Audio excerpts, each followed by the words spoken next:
Our next keynote, Rear Admiral Perez, U.S. Navy retired. Currently, he's at SBD Advisors. Prior to that, Rear Admiral Perez was the U.S. Navy's 65th President of the Board of Inspection and Survey. He led a team of experts who assessed the material readiness of the fleet by performing comprehensive inspections on shipboard systems. Prior to his tour at the Board of Inspections and Survey, Rear Admiral Perez served as Deputy Assistant Secretary for Plans, Policy, and Operations in the Bureau of Military Affairs at the State Department.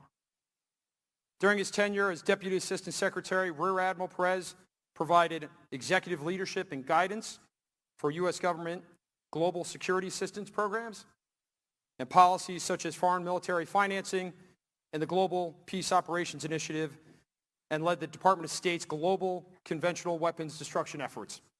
Rear Admiral Perez has extensive operational experience in Far East Asia and in the Arabian Gulf region, and has held 4 commands at sea, including command of Carrier Strike Group 1. In addition to his commands at sea, Rear Admiral Perez also commanded Joint Task Force Port Opening, the effort to reconstruct and open Port-au-Prince following the 2010 Haiti earthquake. Rear Admiral Perez is a graduate of the United States Naval Academy and holds a master's degree in strategic planning from the Naval Postgraduate School. He was a Federal Executive Fellow at MIT and was a Senior Navy Fellow at the Strategic Studies Group. You now have just 2 minutes left. Now after that. And that was a very impressive background. Please welcome Rear Admiral Perez. Thank you, sir. Thanks. Thank you.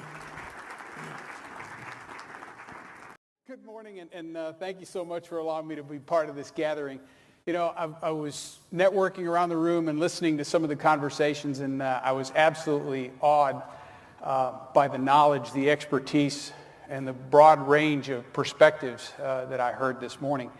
And frankly, you know, those conversations kind of made me feel a little out of place because, as you heard, I've been a sailor for the last, 36 years. And that's really not quite in the cyber realm. So I really do feel like a fish out of water, pardon the pun. I want to take you back, if you could, to that part of my career as the president of the Board of Inspection and Survey. So that was my last tour, and let me tell you a little bit about what the board does. So I led a team of very, very senior inspectors, subject matter experts that range from weapon systems to C4I systems to engineering. You name it, if it was on a ship, we inspected it. Now, we were in charge of inspecting new ships. So prior to accepting new ships, we would conduct assessment trials and provide a recommendation to the CNO whether or not he should accept them. And probably the most famous inspections that we conducted were materiel inspections for ships in service. So, in short, I was a ship proctologist, okay? That's what we did. And anyone who has ever had an INSERV, who has ever gone through that, will tell you that surviving an INSERV is phenomenally challenging. And doing well on an INSERV is almost Herculean. As a matter of fact, if you're sitting next to a Navy person, I saw a commander over here for a bit, or retired or otherwise, when they heard INSERV, I'm sure that there was a shiver that went through, that electric shock from just the pain, that Pavlovian response if they ever went through those INSERVs. But prior to that INSERV, I looked at cyber and C4I strictly from an operator's perspective.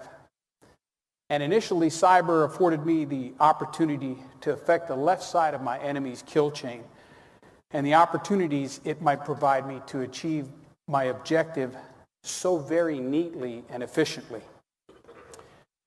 In looking at it, cyber was that silver bullet, and not even bullet, because it offered me the opportunity to get that ultimate victory, the one where the enemy capitulates without ever having to fire a shot. Strange, I really didn't think about cyber defense until one of the ships in my strike group failed a C4I inspection. And they didn't just fail it. It was an inglorious failure. And of course, I asked my staff, hey guys, what does this mean, and how bad is it? Well, they said, let's hold that off and let us brief you in private. So they took me aside and they gave me the exact range of vulnerabilities that those hits had exposed. And let me tell you, it was clear to me that there were prospects for an outside entity, and it didn't matter at that point whether it was an enemy or a malicious hacker, to take over one of my ship's systems. Absolutely frightening. So, fast forward 4 years, and now I'm Proctology Presidente, and my team is debriefing me on the results of the latest My First Materiel inspection. So we get to the C4I guys. And they start running through the list of discrepancies, and lo and behold, I've seen this list before. Wow. They're the same ones that I saw back when I was on the strike group. Too many of the issues that I saw in that first exposure were there, and frighteningly, a growing list. That list had increased. So being the newest member and the least informed on that team, I again asked, how bad is it? And as you might have guessed, bad news doesn't get any better with age. So the lead inspector came over and ran through some of the discrepancies and just nonchalantly told me, Admiral, this is pretty routine. Well, I was stunned. And just to illustrate how routine it was, or how bad it was, he said, well, we went down to investigate the ship's engineering network. And we sat there and we had to wait for the administrator, the system administrator, to show up, and they couldn't find him. So, as you might guess, having inspectors out there who are not physically inspecting is a very, very bad thing, because an idle inspector, like idle hands, is absolutely the devil's playground. So lo and behold, they're off trying to find this network administrator. They can't find him, and the lead inspector comes up and says, here, let me try something. So he steps up to the keyboard, punches in capital P-A, $W-O-R-D, exclamation point 234, which happened to be the password that the builder had provided to the ship many, many years ago. And guess what? It worked. Absolutely. I mean, holy smokes. Same password, years, for something as critical as the entire ship's engineering network. Okay, turn off all the lights, make the screws stop, put the ship dead in the water. Boy, if that isn't a fat target, I don't know what is. So I looked at it and I said, hey, Warren, isn't this kind of like leaving the keys underneath the doormat? And he says, yep, and your credit cards and your passwords too.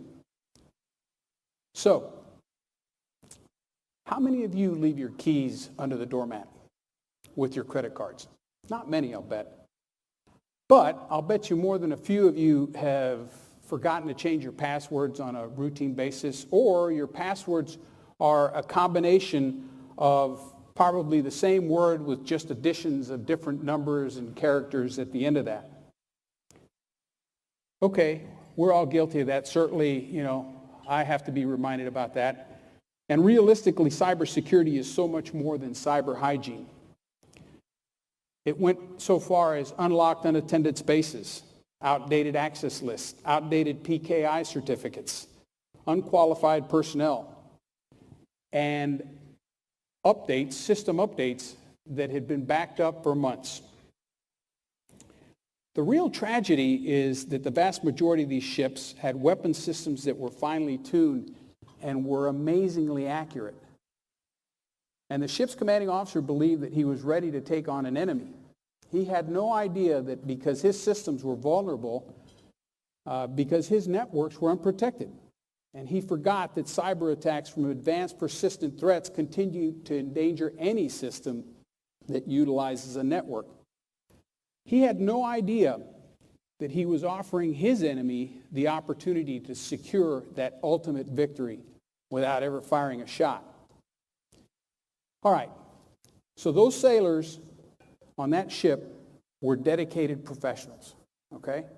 Let me tell you, they spent hours trying to figure out how to hone their skills to find, attack, and destroy enemy aircraft, ships, and submarines. And let me tell you, that's really, really hard, especially the submarine portion of it. And most ships have a cadre of trained network administrators, and all services have dedicated inspection teams. So if these discrepancies persist in an environment where people's lives may eventually depend upon secure and functioning networks, can critical industry networks be that much better? So I asked myself that question and came up with a couple of answers, or actually additional questions. Is it a coincidence that the Chinese Dragon Eye radar system looks like an absolute carbon copy of the Aegis weapon system?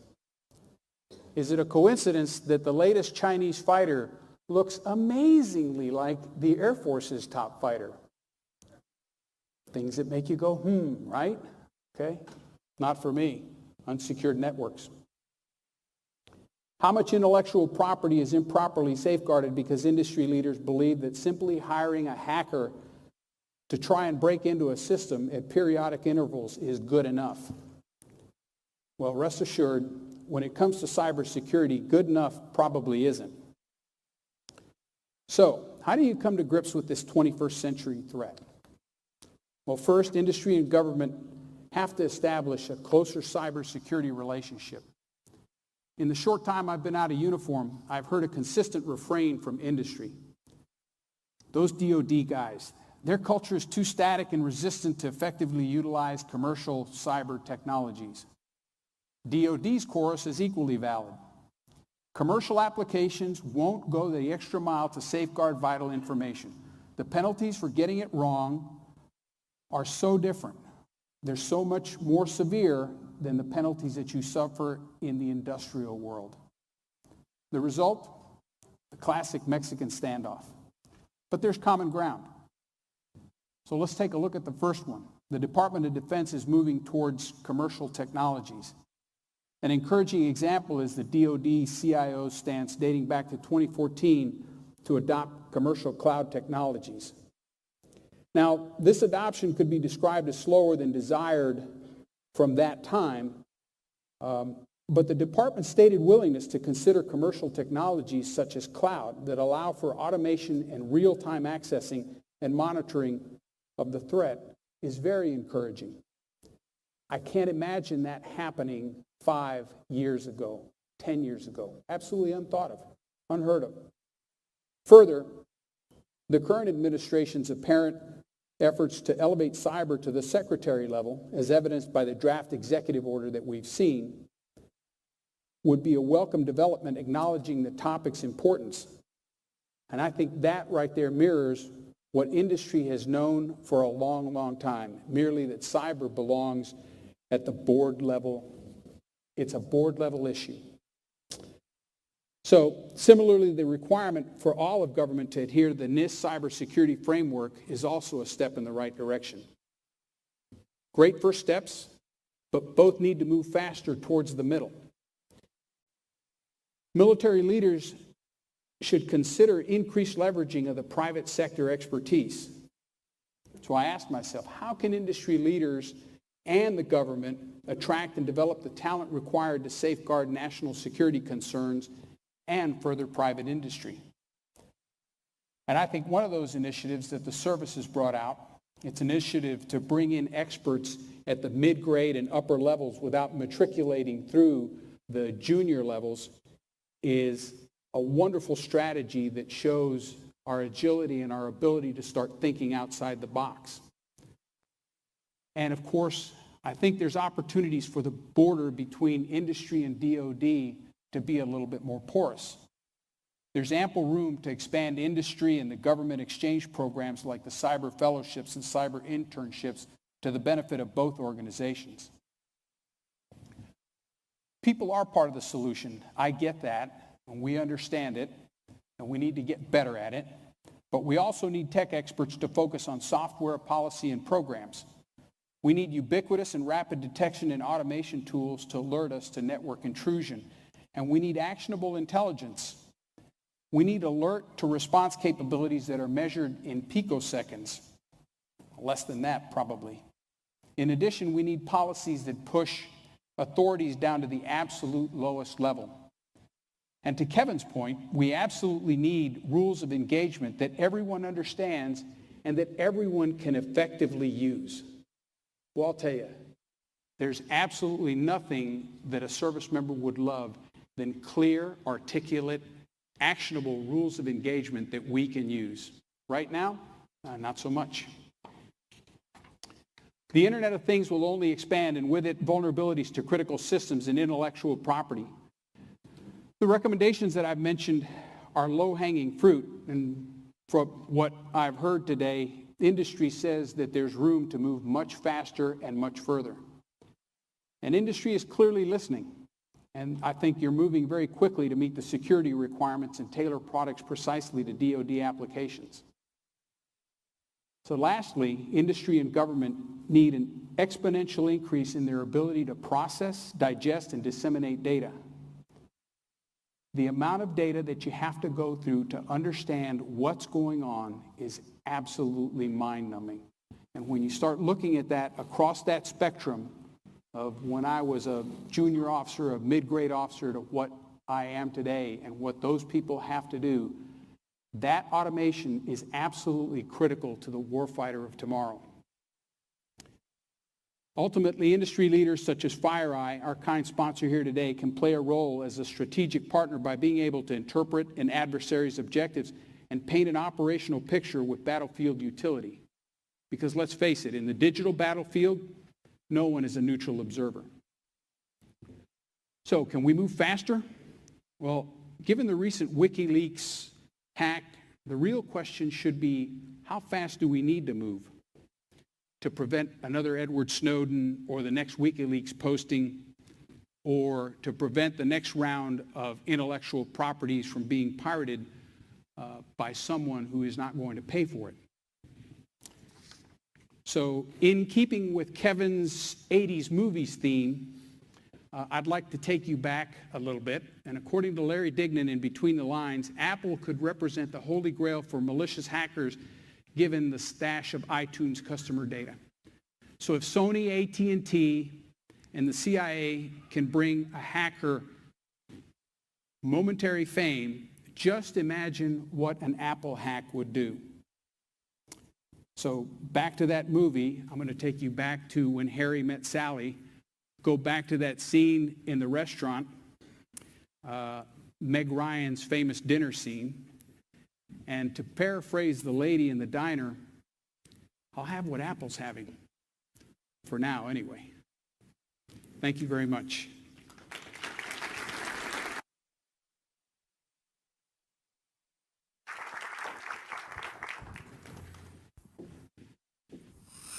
Am I out of here, or do you? You want to take questions, or? Sure, I'll swing it anything. You got a few minutes? Sure. Yes, sir.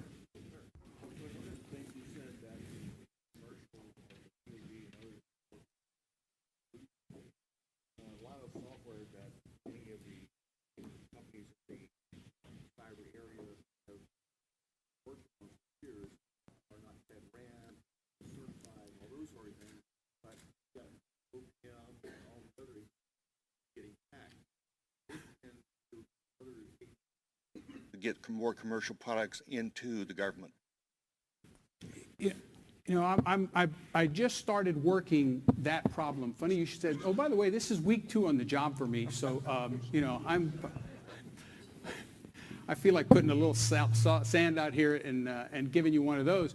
But no, I've just spent the better part of a couple of days looking through the security requirements guide, the SRG, and I get it. The security requirements guide, I mean, it's a horse choker of a document. So first off, I think it goes a long way to understanding the culture of your customer, to understand that need for security, understand the absolute requirement to get those right. Now, I think DoD sometimes needs help getting it right. Sometimes you don't need that much.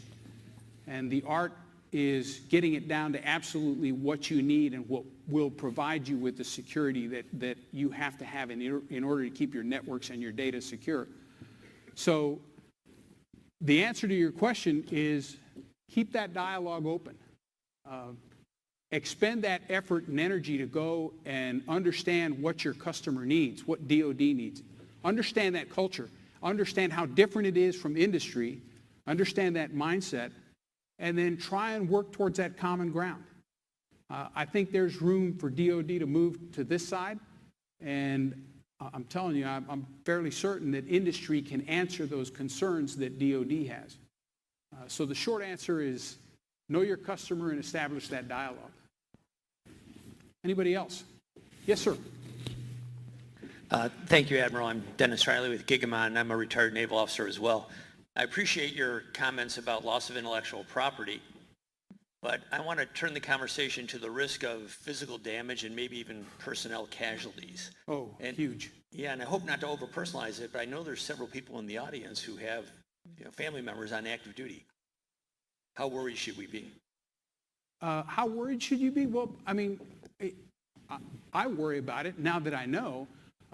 But we've got, this is one of the things that we're getting better at, okay? If you take it back, I'm going to take you back to John Dahlgren, back in the days of cannons, smoothbore cannons. Getting people killed by explosions in weaponry was not uncommon, okay? Today it is. Why? Because we've gotten so much better. And did you have to worry if you were a cannon cocker? Absolutely. Very hazardous job. Is it hazardous today? Yes. Are people dying today whenever guns get fired? No. Not if you're on the right side of the barrel. But the vulnerabilities that we have, we understand those vulnerabilities. And that's why we devote so much time. That's why we're devoting, that's why the Navy, I shouldn't say we anymore. Sorry about that. Still blue uniform, but anyway, that's why the Navy is devoting so much time and effort to making sure that those networks are secure. It's also a cultural change. Teaching those sailors that, you have to change your passwords. You have to update those systems. The vulnerabilities, if you get into those systems, you bet. Just like I said, imagine being able to turn everything off. Yeah. And that's why we take it so seriously. And that's why I wanted to highlight that today. So what you're doing today, what industry can do today to help me secure those nets is absolutely, something that I cherish, something that I just want to wrap my arms around it and just hug, because that's how valuable it'll be to me. When I can make him vulnerable and make myself invulnerable to that same threat, aces. Okay, I think that's it. Thank you so very much.